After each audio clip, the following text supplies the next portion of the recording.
జగిత్యాల జిల్లా కేంద్రంలో దారుణం జరిగింది. చిట్టి డబ్బులు 12,000 రూపాయలు అడిగినందుకు ప్రైవేట్ చిట్టి వ్యాపారి కొలగని అంజయ్యపై తండ్రి కొడుకులు విచక్షణ రహితంగా దాడి చేసి హత్య చేశారు.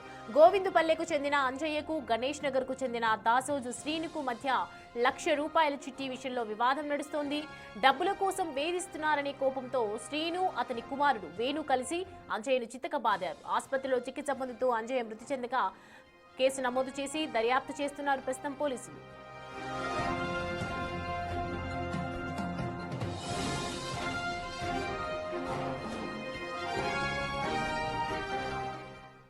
రైట్, అంశానికి సంబంధించి పూర్తి డీటెయిల్స్ అడిగి తెలుసుకుందాం. మా ప్రతినిధి శ్రీనివాస్ మనకి అందుబాటులో ఉన్నారు. శ్రీనివాస్, ప్రస్తుతం ఏంటి ఆయన సిచ్యువేషన్, ఏ విధంగా ఉంది, అలాగే అసలు ఎందుకు ఎంతకాలంగా జరుగుతోంది వాళ్ళిద్దరి మధ్య, ఎప్పటి నుంచి చిట్టి డబ్బులు పెండింగ్ లో ఉన్నాయి, డీటెయిల్స్ చెప్పండి.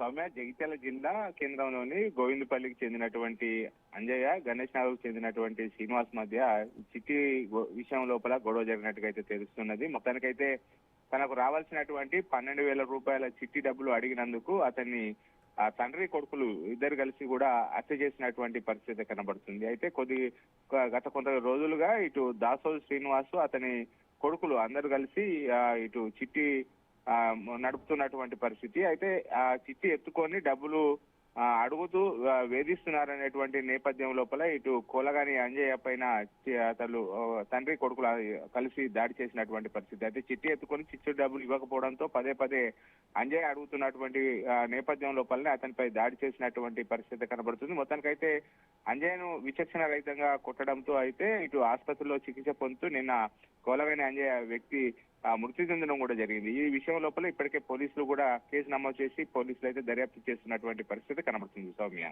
Right Srinivas, thank you.